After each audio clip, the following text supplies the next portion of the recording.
everybody, I'm Kate Hellmers. Welcome to the Stepping Forward with Kate show.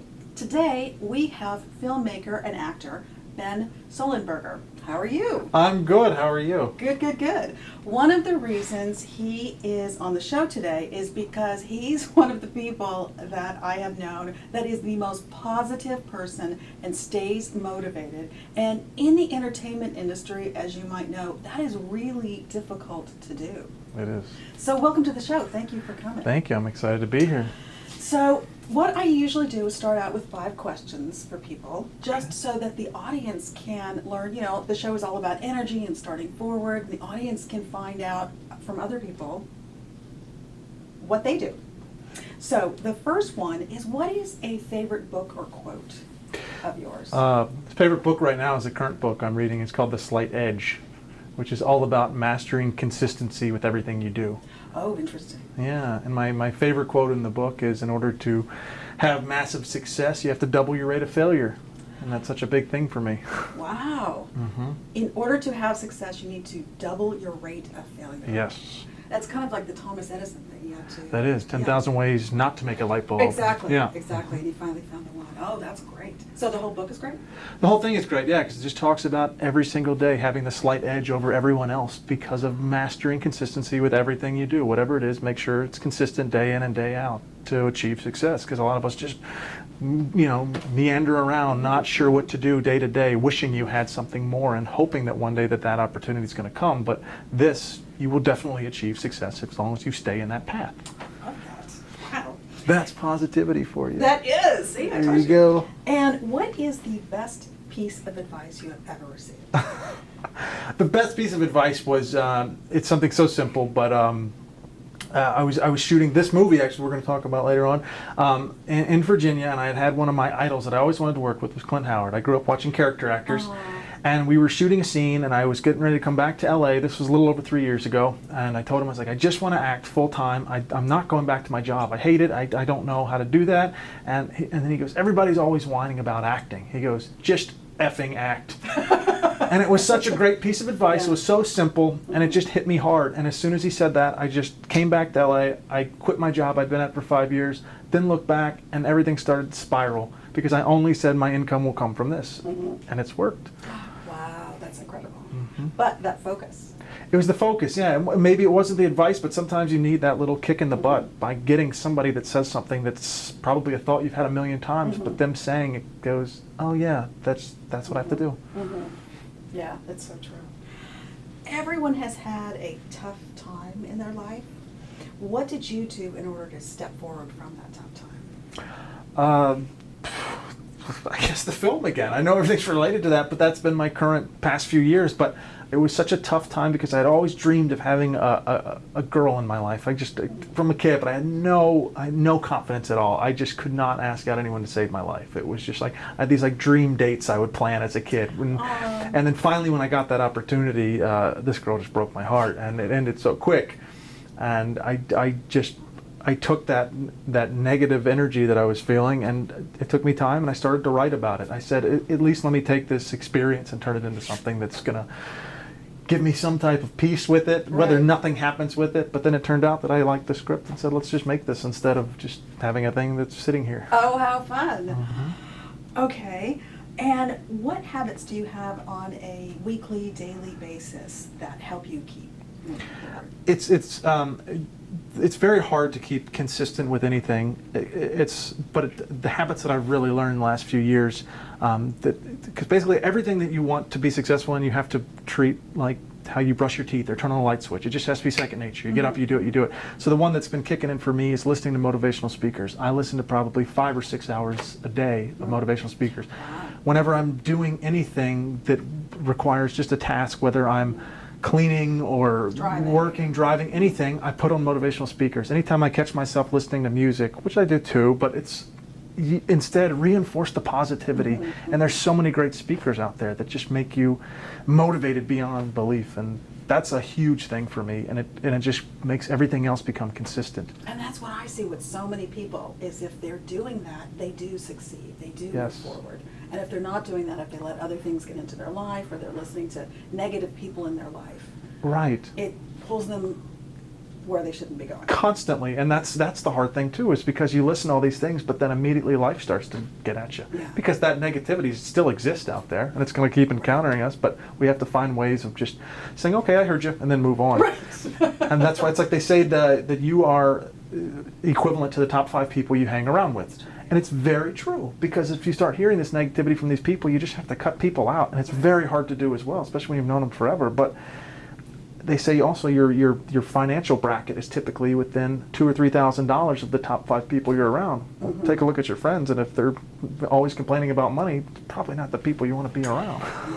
Yeah. I have clients that say that say, well, my aunt this or my uncle this, or somebody that's related, and how do you cut them out?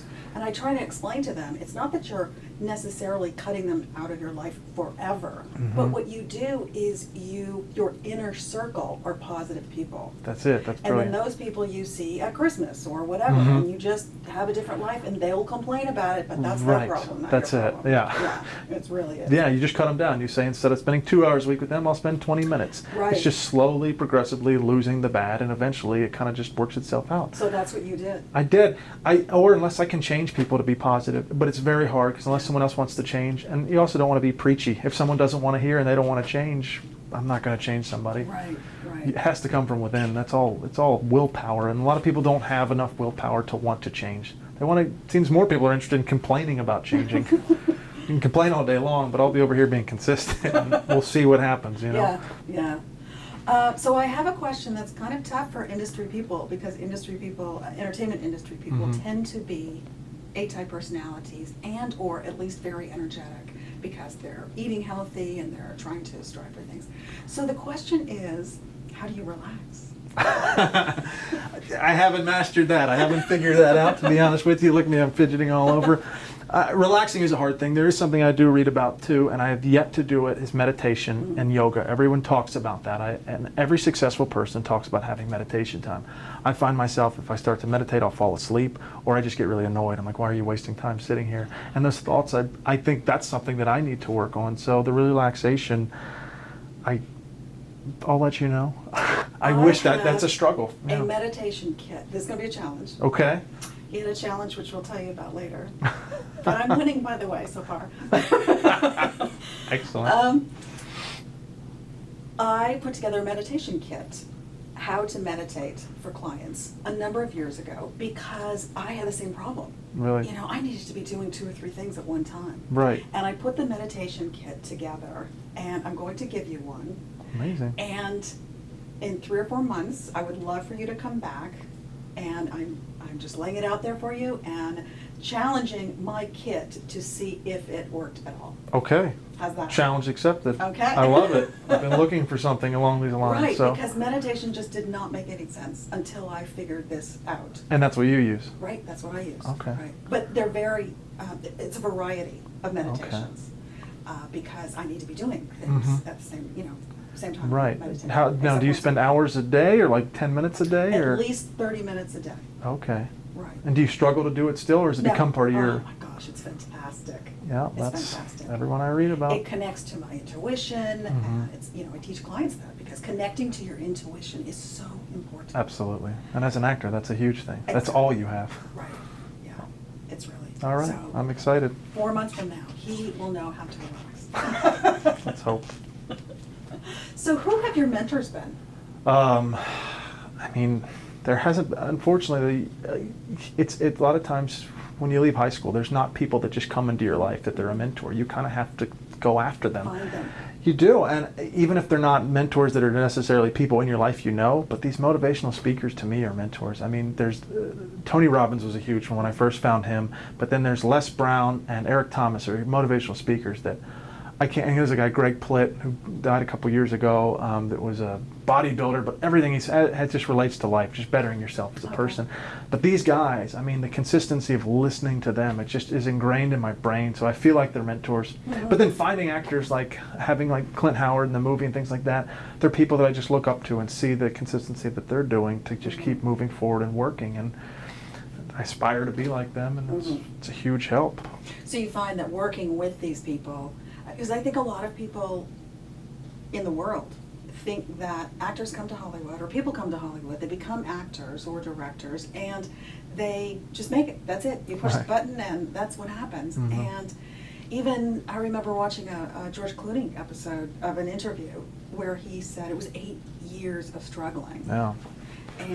But the consistency, exactly what you're saying. Right, and hearing that, I wish the stuff I know now that I'm still working on, I had known earlier on, because you can be here for a decade and nothing can happen. You can be here for a year and everything can happen. It just depends on who you are as a person and how motivated you are to do those things on a daily basis of practicing, being the best performer you can, being the best marketer of yourself you can. There's so many things constantly we have to do, but it's easy to lose sight when you're not seeing results, because we live in obviously a very result-oriented society now where everybody wants constant any results of anything you're doing, and this career is not that at all. It's 5 years, 10 years, 20 years. You read about so many people that it just takes forever, but I want to, more of the test now is if I am consistent on more of a daily basis, which I'm been working towards, I think it'll pay off quicker. But again, I'm not working towards the payoff. I'm more just working about being a constant, consistent person. Sorry, I'm saying consistent a But lot. you've been successful, yeah, so far. So for those that have kids out there that are in middle school or high school, or you are in middle school or high school or even college, that want to become actors or singers or surgeons or something that is a long-term, you have to work towards it in order to achieve it. Would you suggest looking some of these speakers online? Absolutely. 100%. These Start speakers. listening to them now. Yes, Start if I had working known towards about them these now. speakers when I was a kid and wanted to be an actor, I feel like it would have changed me as a person. So because I hate the number one piece of advice I'll hear a successful actor say in a book or through an interview when somebody says, if you had advice to give to an aspiring actor, what would you tell them? And they're always like, well, if there's another career you want to do that first. And it's such a negative response, because why would you deter anybody from it and saying, hey, look at your life and say, do I really want to do this? Why instead just be productive at that one thing you want to do? I don't understand. So that's... Learn the business side, learn how to succeed. Learn it. And if you fail at it, the only time you fail is when you just decide I don't want to do it anymore. And that's not even a failure, it's a change. And we all change. So I've met enough people too that it's not that they quit or failed. They wanted to change, because sometimes it's not for everybody, because this is a lot of hurt and heartache. But yes, highly recommend those speakers to anyone that is aspiring to do anything. So what was one of the first books that you read that got you into reading, and how old were you? The first book, I guess, that really got me was probably Of Mice and Men, and that was a middle school book, and it was just, mostly it was because it related to, and then I saw the movie and the acting and everything about it was just fascinating to me. I was a huge John Steinbeck, right? Yeah, of course. And then I read Grapes of Wrath and all these books that just started to like give me these visuals of human misery and suffering, and it was just so relatable from family situations and things, and I just really liked the human element to that. So then reading these other people's stories, that their struggles, but then bettering themselves. Right. The successful books versus just reading a storyline. So I guess that's what kind of kicked it off. And when you first started writing for shows, etc., or in your movies and your web show, what styles, who did you look at as far as writing styles? I don't know if I Or really did it looked just at- come out? It was more just a tool to, because at the end of the day, do I want to write? Absolutely not. Hate it. Fight writing every lick of the way. It's one of the hardest things for me to sit down and focus and spit words out. But at the end of the day, I looked at it and said, well, why are you whining and complaining about not getting cast in these things you want to do? Why don't you just write the things you want to do? I'm not saying that everybody can be a writer. I'm not saying I'm a great writer. I'm probably a mediocre writer. But there wasn't anything I wanted to really emulate. It was more just, Getting it out. yeah, create opportunity for myself is all it came down to. Did you ever face the blank page problem? And if so, or did you just insist that yourself start writing? Of course, when you first start, yeah, because people are always like, oh, you hit that writer's block. But writer's block to me means write harder than ever, and you're going to have the worst stuff you've ever written, That's which is me great, too. right? But, yeah, Mm-hmm. And then just you keep turn pushing. around or keep pushing. That's it. Yeah. Yeah. And so if you sit there and just stare at a blank page, you're just going to keep thinking about a blank page. It's like they talk about whatever you don't want that you focus on is what you're going to get. If you focus on debt, then I want to get out of it. The power of the secret type stuff. Like I believe that, so I don't focus on well, I got to come up with something. I just start hammering out. There's stories. There's tons of ideas and thoughts in your head. Even if you start talking about whatever the moment is, if you're start writing about writer's block, it'll kick in some relationship idea or something, and it always helps clear your brain. So is there anything else that you think, part of your life, that the audience could learn from your life? I guess just pick your top 2 to 3 things that you want to improve, that you think about every day, and work on that. It's not easy. It's every day is such a struggle that we all fight we fight these thoughts of, like I struggle with weight loss all the time too, and in Hollywood, that's tough. it is. And just personally, it's tough because nobody wants to be overweight. It's hard. It's just physically harder as you get older. It just plays on you. But just find these 2 or 3 things and work at it every day. There's no overnight success. There's no overnight magic pill. There's no 30-day diet program. It's like it has to be a life change. And just the biggest thing that I think about every day is I'm living for today, and here are the things I'd like to accomplish today. And I'm going to accomplish them in this 5 minutes and this 5 minutes. But if I look now and said, oh, I want to lose these 30 pounds, if I just think about that, I'm going to just be disappointed every day. But the smallest changes and working towards those things, it's huge. It's something I can't, Well, fantastic. Well, what we'd like to do is have 30 seconds of fun.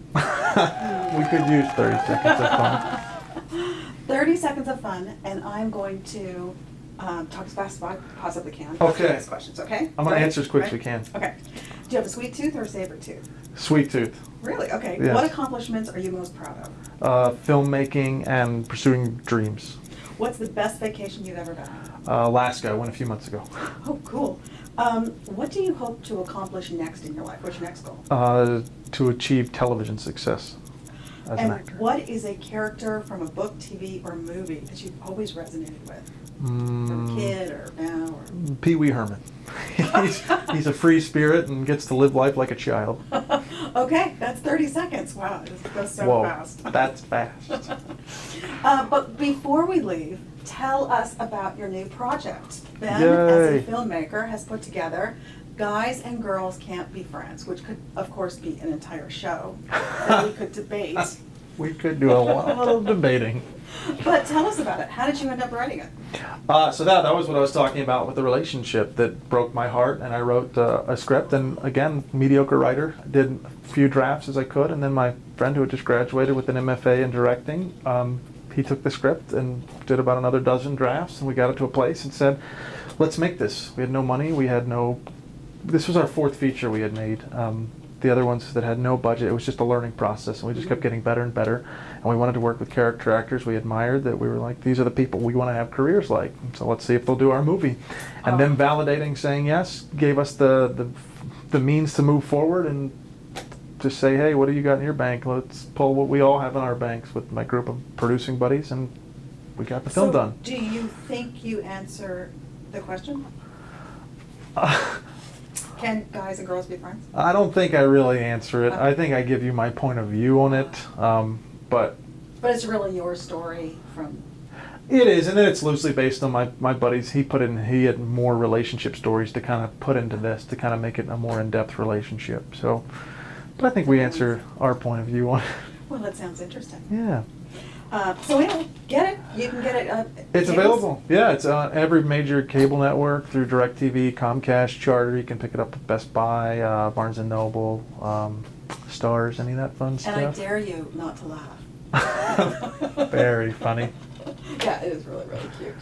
So thank you so much for being here. And it's fun. Thank you for having me. Absolutely, really love.